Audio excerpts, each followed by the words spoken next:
سلام دوستان عزیز و همراهان محترم، من مسعود کوهستانی نژاد با ویدیوی دیگری در خدمت شما هستم. به مناسبت اول مهر و آغاز سال تحصیلی در ایران، این ویدیو که عنوانش فرونشست نه، سیاهچاله فرهنگی و موضوع اون بررسی و مروری بر کارنامه آموزش و پرورش در عرصه فرهنگ و اجتماع در تاریخ معاصر ایران هست و خدمت شما ارائه میکنم. ببینید، ما سالهاست، 10 ساله و شاید بشه گفت یه عارضه عجیبه که هستش که در اندیشه و فرهنگ و تاریخ ما وجود داره و اون کم توجهی و یا بی توجهی نسبت به مقوله آموزش و پرورش و آموزش عالی در ایران است. به همین مناسبت ما در این ویدیو مروری بر دستاوردهای این سیستم آموزشی ما که شامل آموزش و پرورش و همچنین آموزش عالی میشه خواهیم داشت. با هم باشیم با ویدیو فرونشست نه، سیاهچاله فرهنگی.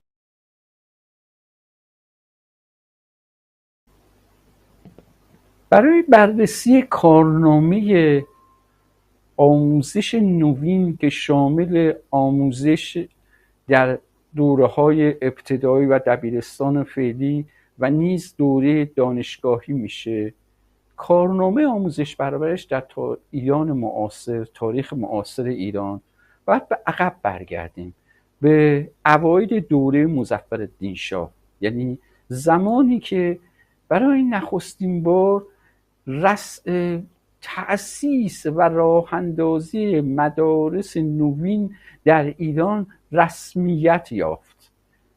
این به هیچ وجه به این معنی نیست که قبلش مدرسه نوینی در ایران ما نداشتیم، مدرسه به سبک جدید نداشتیم، نه، این که مدارس جدید رسمیت یافت و تلاش و کوشش تجدد طلبان، متجددین و نیز دولت مردان، بخش اعظم دولت مردان بر این قرار گرفت که مدارس جدید رو در تهران و شهرهای مختلف راه اندازی کنند. این موج اول و نخستین موج ورود آموزش نوین در مدارس ایران بود، مدارس نوین و آموزش نوین بود. این موج جدید همراه شد با تأسیس مدارسی که هم سبک جدید رو داشتن و هم سبک قدیمی رو در داخل خودشون داشتن، ولی به هر حال اسم مدارس جدید ما میشناسیمش. این مدارس جدید با آغاز به کارشون طی چند سال بعدش فارغ التحصیلان زیادی رو به جامعه عرضه کردن. این فارغ التحصیلان به تدریج وارد مدارس عالی‌تر شدن و بسیاریشون از جمله افرادی بودن که در واقع فعالین نهضت مشروطیت و انقلاب مشروطه تشکیل میدادن. به هر شکل فعالیت مدارس نوین در ایران و آموزش پرورش نوین در ایران به تدریج مشکلاتش آشکار شدش. یعنی هنوز 10 دهه بیشتر نگذشته بود که از اواخر دهه 1280 مشخص شدش که این سبک آموزش در مدارس ایران به درد زیاد راه گشانید. چرا؟ چون تاکید بنیانگذاران بر تأسیس مدارس بود. یک مدرسه وقتی که راه میفته و راه اندازی میشه، مشکلات متعدد و مسائل متعدد در درون خودش بس داره و باید حل بشه. نمیدونم از کتاب‌های درسی بگیرین، محتوای کتاب درسی بگیرین، روش تدریس بگیرین، نوع تدریس بگیرین، نوع مدارس بگیرین، همه اینها مشکلاتی بود که در اون ابتدای کار زیاد بهش توجه نشد ولی از اواخر دهه 1280 این مشکل نمود پیدا کرد. از اوایل دهه 1290 به ویژه در زمان وزارت معارفی مرحوم مشیرالدوله تلاشی آغاز شد که این مشکلات کاهش پیدا کنه و مدارس نوین یک نظم و نسق جدیدی قرار بگیرن، جدید و منطقی قرار بگیرن. متاسفانه این وضعیت به انجام نرسید، اونم به دلیل وقوع جنگ جهانی اول، بحران‌های سیاسی بسیار وحشتناکی که در ایران اتفاق افتاد. این تلاش نافرجام موند. اما هنوز جنگ جهانی اول تموم نشده بود، ولی برای ما تموم شده بود عملاً و در کابینه سقوط دوله با روی کار اومدن وزارت معارفی میرزا احمدخان نصیرالدوله دوره جدید و بنیادی در آموزش و پرورش نوین در ایران آغاز میشه. دقت کنین تا قبل از این آموزش و پرورش نوین و مدارس نوین وقتی وارد ایران شدن به نوعی مشارکت بخش غیر دولتی و نیز همراهی دولت رو با هم داشتن. یعنی تکیه اصلی کار بر خود نیروهای خارج از دولت بود و دولت بیشتر ناظر بود برای این مدارس. اما در عقبه آن ساختار نوین دولت شبه مدرن در ایران که از زمان سقوط دوله پایه‌ریزی شد، در آموزش و پرورش نوین در ایران هم تحول اساسی شکل گرفت. این تحول اساسی بر مبنای بها دادن و محوریت تام و تمام دولت در وزارت آموزش و آموزش نوین بودش. این نکته بسیار اساسی بود و به نوبه خودش جا داره مورد بحث زیادی قرار بگیره. ما در واقع از سال 1297 به بعد جهتگیری اساسی و اصلی آموزش در ایران، آموزش نوین، مدارس نوین در ایران، همچنین مدارس عالی آن زمان و دانشگاه‌های بعدی در ایران تماماً وصل به دولت و در خدمت دولت بودش از ابعاد و جوانب مختلف. میرزا احمدخان نصیرالدوله در واقع این مجری بنای این آموزش پرورش، این سبک آموزش پرورش در ایران شدش. به هر حال بعد از کابینه سقوط دوله، بعد از اون بحران‌های کوتاه مدتی که در سال 1299 اتفاق افتاد، از سال 1300 و با آرامش یافتن وضعیت سیاسی در ایران، آن کاری که از زمان سقوط دوله در آموزش پرورش شروع شد به سرعت هرچه تمامتر ادامه پیدا کرد. شاید بشه گفت این سرعت گاهی موقع وقتی که میایم و برمیگردیم نگاه میکنیم، گاهی موقع آنقدر زیاده که آدم بهت زده میشه. شاید به این دلیل باشه که دولت متوجه موضوع شده و ارزش و اهمیت سرمایه‌گذاری و دخالت و نظارت که نه و گرفتن سکان تمام جوانب آموزش در ایران شده بودش. در این دوره وزرای معارفی که ما داشتیم، از نمیدونم تدین بگیرین، داور بگیرین، همه در خدمت وابسته تر کردن بیشتر آموزش در ایران به دولت و در خدمت دولت بودن. این دوره به گونه‌ای شد که ما در دهه 1110 تا 20 امکانات بسیار زیادی در آموزشمون داشتیم، در مدارسمون داشتیم، در مؤسسات آموزش عالیمون داشتیم. وقتی که دانشگاه‌ها در ایران شروع به کار کردن، دانشگاه به مفهوم اون دانشگاه مدرنی که دانشگاه آمریکایی‌ها بودش که در واقع همون ارتقا یافته کالج جردن بود که تبدیل شد به دانشگاه، رسما تبدیل شد به دانشگاه آمریکایی‌ها در ایران، در تهران و نیز دانشگاه تهران. شما این ارتقا که پیدا کرده، شما می‌بینید امکانات زیادی در اختیار آموزش نوین در ایران قرار گرفته. مدارس ما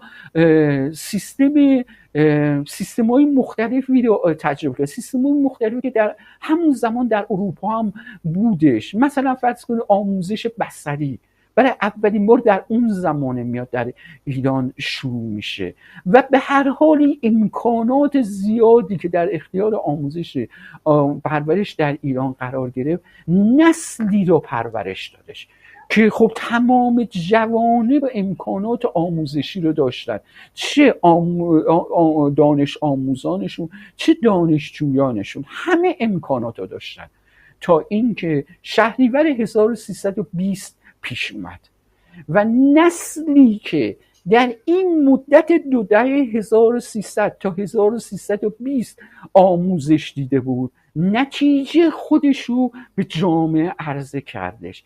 این نسلی بودش که از نظر فرهنگی و اجتماعی فوق‌العاده مشکل دار بودش. ببینید مقوله اجتماعی وقتی که ما صحبت میکنیم در دهه 1120 تا 32 همه ما فکر میکنیم و میدونیم که خب دوره آزادی بودش، درسته، آزادی مطبوعات بود، آزادی احزاب بود، از نظر بود سیاسی اینا همه اینا رو داریم، اما از نظر اجتماعی ما به یه افسار گسیختگی بسیار بسیار عمیقی در اجتماع رسیدیم.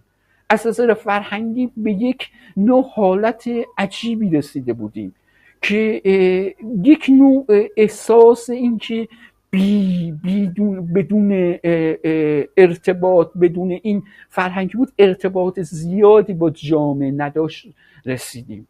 برای همین شما میبینید در مقایسه با آنچه که در دوره مشروطیت گذشت، مثلا در عرصه مطبوعات ما در دهه 1120 علیرغم که همه جور امکاناتی داریم ولی محتوای گفتمان ما به شدت تنده، به شدت حکاکانه است.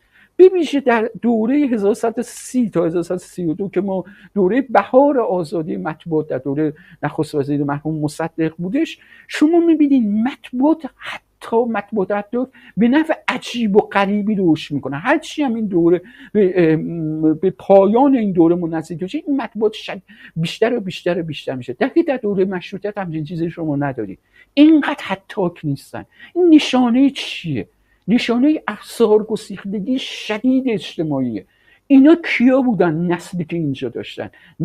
اینها نسلی بودن که در دهه 1100 تا 1120 به دنیا آمدن. در آموزش و پرورش آموزشگاه‌های ما، مدارس ما و دانشگاه‌های ما تحصیل کرده بودن و در دهه 1120 تا 1132 اومده بودن وارد جامعه شده بودن. شما همچین چیزی رو میبینید.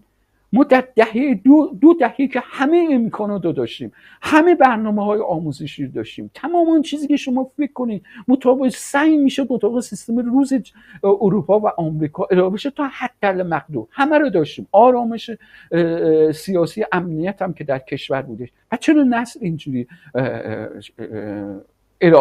اینجوری پرورش داده شد؟ به هر حال این نسل اینطوری پرورش داده شد. شما می‌بینید با این نسل به شدت عصیانگر طرف هستید. درست مقوله سیاست هست، درست احزاب هستن، درست گروه‌های سیاسی هستن، ولی رفتارهای این اعضای این گروه‌ها، احزاب سیاسی رو شما وقتی ببینید به یک نوع عصیانگری برخورد میکنید، به یک نوع بیریشگی برخورد میکنید، به یک نوع چنگ اندازی برخورد میکنید. همین چیز رو شما در عرصه فرهنگ میبینید، همین چیز رو در اجتماع به شدت و شدیدتر میبینید. به هر حال این گذشت و رسید بدون اینکه بهش توجه بشه به خاطر بحران‌هایی که در اون زمان وجود داشت. از سال 1332 دوباره جامعه به رو به یک دست شدن رفتش. به هر حال احزاب سرکوب شدن، آزادی مطبوعات تا جایی که میتونست محدودتر شد. در عرصه آموزش که شامل میگم مدارس و دانشگاه ها میشن، ما با یک نوع توجه بسیار بیش از حد طرف هستیم. به خصوص در دانشگاه های ما حضور و رفت و آمد به شدت پرتعداد مستشاران و فرهنگی خارجی و برنامه‌های آموزشی بسیار بسیار متنوع و نمیدونم بودجه های بسیار زیادی که به دانشگاه های ما موقع داده شد. به سرعت دانشگاه ها داشتن تو شهرهای مختلف ایران تأسیس پیدا میکردن، مؤسسات آموزش عالی، مدارس که دیگه جای خود داشتش. به سرعت و به سرعت هرچه بیشتر مدارس ما داشتن گسترش پیدا میکردن. این مدارس با برنامه‌های مختلف بودن، تحت نظارت مستشاران فرهنگی خارجی، آموزشی خارجی و به ویژه تحت برنامه‌های یونسکو، آموزشی یونسکو. این سعی می‌کرد شد این برنامه‌های آموزشی آپدیت بشه، بروز بشه و سریعتر و منظمتر انجام بشه. اما یک دهه بعد، در اوایل دهه 1340 موزلات بزرگی گریبان آموزش و پرورش ایران گرفتش. دوباره مسائلی که باید در دهه 1320 به اون پرداخته میشد و بحث میشد که چرا ما مواجه با چنین اوسیان فرهنگی هستیم، چرا مواجه با این اوسیان شدید اجتماعی هستیم و نشد، چون نگاه کاملا سیاسی بود و برخوردها بر چه از احزاب و گروه‌های سیاسی، چه همه نوع گفتمان نگاه کنن سیاسی و از مقوله قدرت بود جای که فرهنگ باشه. در اوایل دهه 1340 چنین وضعیتی به نحو بسیار تکان دهنده شد. به طور یه مثالی من براتون بزنم. ما یک سندی داریم در سال 1958 یونسکو تصویب کرد، آموزش اجباری عمومی در سراسر کشورهای جهان. یعنی اومدن یه برنامه رو تدوین کردن برای آموزش در مدارس به صورت اجباری، همه اعضای یونسکو باید اینو اجرا می‌کردن. از سال 1958 این قطعنامه یونسکو الزام آور شد و کشورهای مختلف شروع به اجرا کردن. ایران نمیتونست برنامه ریزی کنه و نمیتونست، همینجوری کار داشت پیش میرفت. این کار البته در سال 43 یعنی حدود یه چیزی نزدیک 6-7 سال بعدش به یه نتیجه نهایی رسید و برنامه رو تدوین کردن برای اینکه اجرا کنن.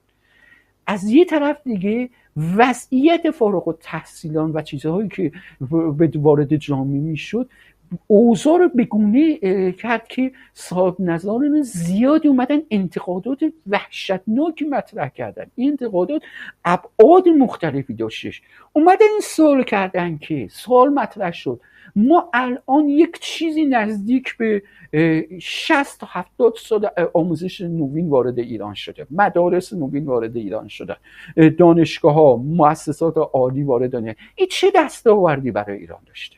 خب این بررسی شده. تا اون موقع ما به این بررسی که شد، نشون داده شد فارغ التحصیلان این دانشگاه ها، فارغ التحصیلان این در عرصه فرهنگی ما داریم میگیم، در عرصه مهندسی و پزشکی به گونه فن هستن، فنون هستن و کارهای خودشون اون در عرصه فرهنگی چیکار کردن؟ هیچ، جز این که یا کارمند دولت بشن. بخش اعظم اینها تقریبا میشه 80-90% منتقل میشن، میرفتن کارمند دولت میشدن و میرفتن دستگاه‌های دولتی، جاهای خالی دستگاه‌های دولتی که به قارچ هر سال داشت روزافزون گسترش پیدا می‌کرد در سراسر ایران، کارمندای اون میشدن. این 80-90%. 10% بقیه‌شون هم بلند میشدن، راهسپار بار و بندیل رو میبستن و میرفتن خارج از کشور. خب میگفتن این که این دستاورد نهاییشه که اینجا داریم، این که چیزیش به دردمون خود، جز این که یک باعث حجیم‌تر شدن ادارات دولتی بشه و باعث این بشه که ما وقتی که دانشجوامون میرن خارج از کشور بودجه های زیادی از ما منتقل میشه و این همه این دستاوردها با هزینه‌ای که انجام داد میره خارج از کشور. میگفتن خب حالا اینو انجام دادیم، محتوای اینی که میخونن چی هستش؟ محتوای این کتاب‌های درسی چی هستش؟ ایراد اصلی محتوای این کتاب‌های درسی این بودش یک در عرصه فرهنگ یک چیزهای ملال‌آور، تکرار مکررات و بی هیچ ارتباطی با جامعه بودش. میگفتن این که این محتوای درسه، یعنی یک دانش آموز وقتی وارد این مدرسه میشه تا وقتی که فارغ التحصیل مدرسه یعنی دیپلم بشه، بعدم که میره دانشگاه وارد میشه چی میخونه؟ غیر از اینکه اول از اینکه یک محتوای ملال‌آوری میخونه، تکراری میخونه که خب چیزی رو از دردی رو باز میکنه، اصلا هیچی از جامعه درش نیستش، هیچی از فرهنگ جامعه و دردهای جامعه و معضلات جامعه در این نیستش. اولا. ثانیاً آنچه هم که میخونه در انتها که میاره این محتوا چی به درد بعد خودش میخوره در عرصه فرهنگ. در نهایت میره کارمند دولت میشه، در نهایت میره بلند میشه میره خارج از کشور که اصلا اون به این محتوا احتیاج ندارن و این محتوا به درد کارمندی دولت هم نمیخوره. پس این اساسا محتوا. ایراد بعدی که میگرفتن ایرادی بودش که آقا جان ما این روش های تدریس در مدارس ما به کجا میرسه؟ تمام این روش های تدریس کهنه است، روش های تدریسی که موجب زدگی دانش آموز، موجب زدگی دانشجو از دروسی که دارن میخونن میشه، هیچ راهی دیگه نیست. یعنی ما نشستیم بگیم آقا جون تدریس، روش تدریس جدید رو کار کنیم، روش تدریس دگرگونه. این همون روش تدریسی که قدیم از 60 سال 70 سال پیش موقع عهد مظفرالدین شاه بود می اومدن و تدریس میکنه، بعدن یه مقدار تغییرات کوچیکی شد، مثلا فرض کنید آموزش‌های بصری یه حالا برای خالی نبودن عرضه اونجا وسط داده میشد و هیچ نتیجه خاصی نداشت. روش تدریس که این روش تدریس کهنه است نه تنها باعث نتیجه نمیشه بلکه به نوبه خودش عامل مضاعفی میشه برای دور شدن دانش آموز از مدارس، از کلاس، و متنفر شدن از آنچه که ساختاری که در آموزش ما وجود داره. مقوله بعدی که مورد بحث قرار میگم حالا بحث سومی که آقا جون این محتوا، این سیستم آموزش و پرورش ما همیشه یک سویه است. یعنی همیشه این آموزش پرورش یا وزارت فرهنگ اون موقع که شامل آموزش پرورش آموزش عالی الان میشه وزارت، همیشه یک سویه است این آموزش، یعنی از طرف دولت به طرف جامعه از نظر فرهنگی، دو سویه نیستش. این از طرف مردم به طرف آموزش مشارکت اینجا نیستش. این آموزش پرورش یک سویه، آموزش یک سویه در فرهنگ نتیجهش جز وابستگی محصولات این آموزشگاه ها به دولت نمیشه. میگوتن این آموزش پرورش یک سویه است. حالا این آموزش پرورش یک سویه توسط چه کسایی برنامه ریزی میشه؟ توسط چه کسایی چارچوبش تدوین میشه؟ توسط یک وزارتخونه فرهنگ اون زمان که یک وزارتخونه فشرن و کاملا ساختار معیوبی داشتش. و من خودم این یک اخیراً بررسی داشتم میکردم تو جلسات شورای عالی آموزش پرورش، اون موقع برای یه بررسی که داشتم میکردم میدیدم جلسه تشکیل میشه، میدیدین اون کسایی که اول از این اعضای آموزش عالی شورای عالی همه از کسایی هستن که از قدیم و ندیم بودن. من بنده خدا پیرمردا و پیرمردانی بودن که در موقع خودشون یک حس حالی داشتن و می اومدن برای میکنن نه آموزش نوین رو میدونن چی بوده نه چیزی میدونستن و اینا همون تفکرات دوره رضاشاهی و قبل از اون دوره مظفری داشتن، در ذهنشون بوده. آدمای بسیار خوشنامی بودن، آدمای بسیار محترمی بودن به جای خودش. ما داریم در مقوله تأثیر آموزش پرورش بر تأثیر آموزش و بر فرهنگ جامعه و اجتماع جامعه صحبت میکنیم. اینا می اومدن میشستن. حالا بماند که یه جلسه تشکیل میشد 30 ساعت در مورد یه موضوع صحبت می‌کردن، ربطی به بحث نداره. جلسه بعدی حالا کی میشه معلوم نیست و میدیدین هر دولتی هم عوض میشه این افراد بخش عمدهشون عوض میشن تا اونا بیومدن جا میگرفتن دوباره عوض میشدن، تا میومدن جا میگرفتن. یعنی یک بلبشوی بسیار عجیب و غریبی در این قسمت حاکم بودش. خب میگفتن وقتی این وزارت خونه که نه نهادی داره، نه یک چارچوبه معینی داره که کتابو چطوری تدوین کنن، محتوای درسی رو چطوری تدوین کنن، کتابو چطوری چاپ کنن و تو دانشگاه ها چی دارن میگن. اونی هم که دارن میگن اون مستشاران فرهنگی خارجی هن، میان یه دوره آموزش میدن، یه نفر دو پیدا میشه مثلا این کتابداری یاد میگیره، میره کتابداری رو شروع میکنه مثلا تو دانشگاه، مثلا پدر کتابداری میشه در کل کشور ایران، از او گرفته، یا مادر کتابداری ایران میشه از او میگیرن. خب خود شما چی دارین؟ خود شما چه محتوایی دارین؟ هیچی. و این موضوع و این نگرانی ها باعث می شدش که یک تکان شدیدی در فرهنگ شما در دهه 1340 بود. ما چه کار داریم میکنیم؟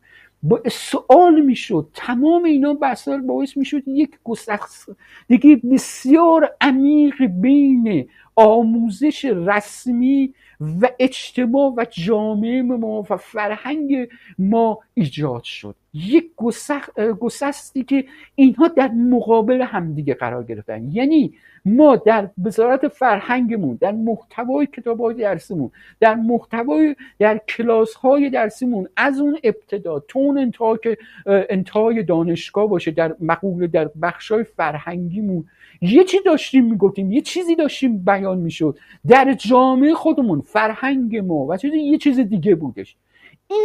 این گسستگی، این جدایی ضربه بسیار مهلکی به اجتماع میزد، ضربه بسیار مهلکی به جامعه میزد و روابط اجتماعی میزد.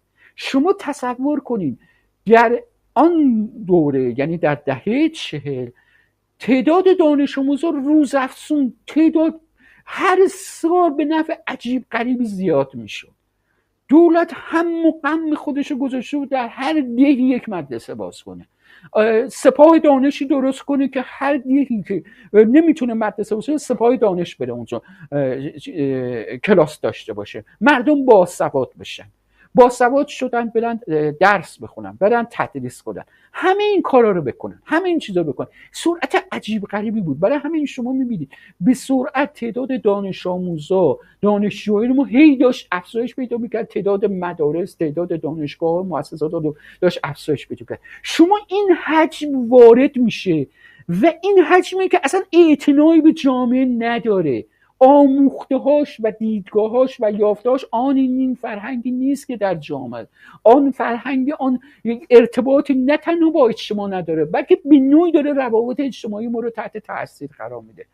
در چنین وضعیتی خطر به شدت احساس میشد و اندیشمندان زیادی، صاحب‌نظران زیادی اومدن نظریه دادن، اومدن ارائه طریق کردن. یکی از این مشهورترین راه‌هاشون این بودش که اومدن گفتن آقا جون نکنه این گسست، این مشکلات نتیجه این باشه که ما روش تدریسمون درست نیست. یعنی روش تدریسی که در مدارس ما هست، در دانشگاه ما هست، به شدت پوسیده است. اومدن و دلایل مختلف و شواهد مختلفی ارائه دادن و جلو بدین که بسیاری از کسانی بودن که در دانشگاه هم سابقه تدریس داشتن و خودشون نفی میکردن. اونا گفتن خب حالا ما اگه بیایم روش تدریس رو درست کنیم در دانشگاه همون در مرحله اول، این روش وقتی درست بشه ما میتونیم کیفیت تحصیل رو ببریم، کیفیت رو ببریم بالا و این گسست و این وضعیت فلاکتبار فرهنگی رو از بین ببریم. وضعیتی که باعث شده بود به صورت یک سیاه‌چاله‌ای ما جوونا و ما دانش آموزان از اون زمانی که بهترین به بیشترین آمادگی ذهنی رو دارن برای پذیرش یا آموزش وارد این سیستم میشدن، از اون ور وقتی خارج میشدن که دیگه این ذهن دیگه به هیچ وجه قابلیت پذیرش یک چیز آموزش رو نداشت. این یک سیاه‌چاله نابود میشد. همه چی که توی جامعه بودش، هر استعداد تو بودش نابود میشد. خب اومدن این ارائه طریق چی بود؟ گفتن آقا بیاین روش تدریس رو درست کنیم. خب حالا چه روشی جایگزین کنیم؟ جالب بدونید که اومدن بعد از این گفتن روش تدریس در حوزه ها روش تدریس مکتوبه. این روشیه که نشون داده طی قرون متمادی نشون داده که خروجیش خیلی نتیجه خوبی داره میده. ما بیایم چیکار کنیم؟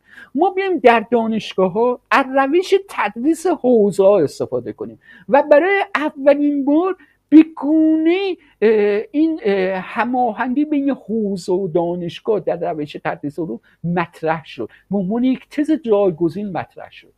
اما این تز جایگزین اول از اینکه فقط به اون بخش روش تدریس شامل میشد، پس محتوای دروس چی میشه این وسط؟ پس اون بحث کیفیت چی میشه؟ پس اون وضعیت فلاکتباری که بین جامعه گسست ایجاد شده چی میشه؟ حالا تا اینجا رو داشته باشین. خب ما میبینیم پاسخ این چی شد؟ پاسخ این در جامعه چی شدش؟ این یک پاسخ بود. در ادامه یک پاسخ دیگه از طرف دولت اومد. پاسخ دیگه چی بود؟ ما ببینیم از اواسط دهه 40 به بعد یک بلبشویی میشه از طرف دولت و حکومت که آقا جان این چه وضع دانشگاه هاست؟ ما این دانشگاه هایی که نمیدونم شده این وسط بی کیفیت، بی بازده، نمونهشو مثال میذاره. اینا که میگم از زبان نخست وزیر اون موقع هویدا بود، میگه ببینید ما یه دانشگاه، یک مؤسسه آموزش عالی در آمریکا داریم، این با 9 میلیون دلار یه چیزی نزدیک 92% میره بابت تحقیقات و بابت بودجه عمرانی وسایل آموزشی که در دانشگاه. در مؤسسه آموزش عالی که در تهران هستش 95% بودجهش صرف پرداخت حقوق اساتید و دانش و کارکنان اداره میشه. الباقی 5% هم به شامل وسایل گرمایش و سرمایش و از این جور چیزا. حالا چقدرش میرسه به اون دیگه نمیده. یک حجمه شروع شد علیه دانشگاه. این حجمه بیشتر هدفش این بود دانشگاه رو وابسته تر و تحت سیطره بیشتر دولت قرار بدن و این انجام شد. همون موقع است که ما می‌بینیم قانون جدید وزارت علوم تصویب میشه و این قانون استقلال نسبی دانشگاه که این مقداری داشته اونم از بین میبره و دانشگاه و مؤسسات عالی کاملا وابسته به دولت میشن. یک طرف. از طرف دیگه اومدن بحث کنفرانس های رامسر مطرح شد. این دو ابتکار از طرف محمد رضا شاه پهلوی بود. وقتی که این مشکلات دیده شد قرار شد که آقا ما این معضلات عظیم رو به این طریق چیز بدیم، در عالی ترین سطوح حکومتی و دولتی کنفرانس های سالانه رو راه اندازی کنیم که این کنفرانس ها بیان یک برنامه کاملا مدون پیشرفته‌ای برای آموزش و آموزش عالی ما رو تدوین کنند، برای اینکه یک سری از این معضلات و این معضلات رو از مخمسه ما خارج بشیم، از این سیاهچاله خارج بشیم. خب این کنفرانس های رامسر 9 دوره سال طول کشید. از سال 47 شروع شد تا سال 57. تقریبا میشه گفت تا سال 54 تو تمامش شاه شخصا حضور داشتش و نظارت داشت. ببینید اون کنفرانس های اول تا 4 نظارت داشت و برنامه های مهمی رو تدوین کردن. برنامه ها کمیسیون های مختلف با شرکت عالی ترین مقامات اجرایی و طبق معمول اساتید دانشگاه ها و نمیدونم اینجور چیزا. ولی نتیجهش چی شد؟ نتیجه‌ای که شد سال 54 بودش. حزب رستاخیز تشکیل شد بعد از اسفند 1353 که تشکیل شد. 54 در کنفرانس رامسر 54 حزب رستاخیز و خب تمام مقامات رستاخیزی دیگه بودن، اومدن هر دستاوردی که تا سال 53 بود همه رو شروع کردن نقد کردن.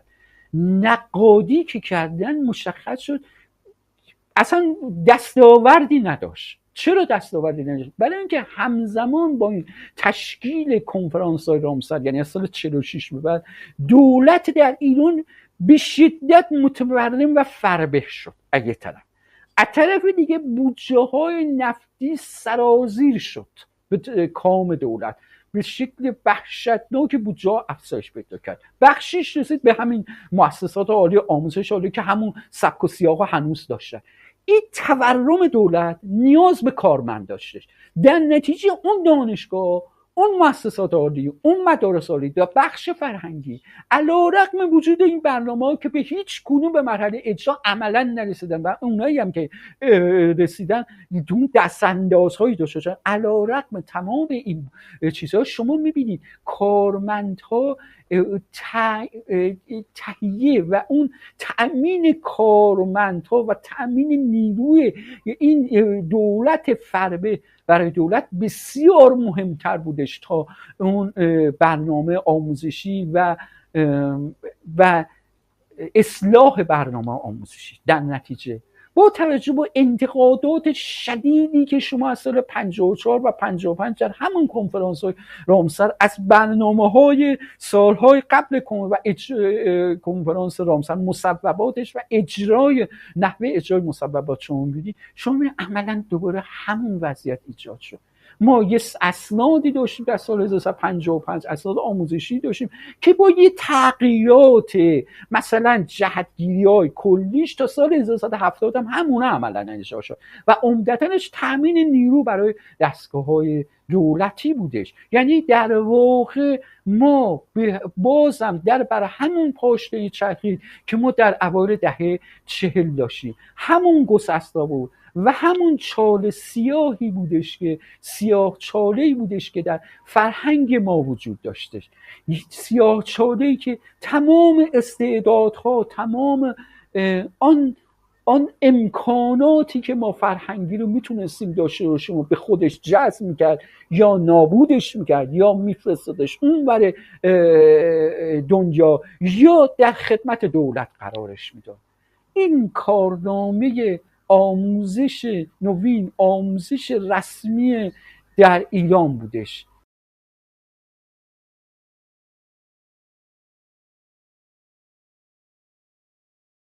در پایان خدمتتون عرض کنم که این بحثی که ما اینجا داشتیم خیلی مختصر و موجز بود. متن کاملتر این بحثا رو شما میتونید در پادکست ها که با عنوان بزنگاه‌های تاریخ معاصر هستش در گوگل سرچ کنین پیدا کنین. این بحثا به صورت مشروح اونجا ارائه شده. علاوه بر اون مجموعه از مدارک در ارتباط با همین مباحثی که اینجا گفته شد شما میتونین در سایت سند ایران پیدا کنین. همون بزنین به فارسی سند ایران میاد براتون. در همون سایت مقالاتی هستش که در ارتباط با مسائل آموزش و پرورش هستش، اونجا میتونین ببینین.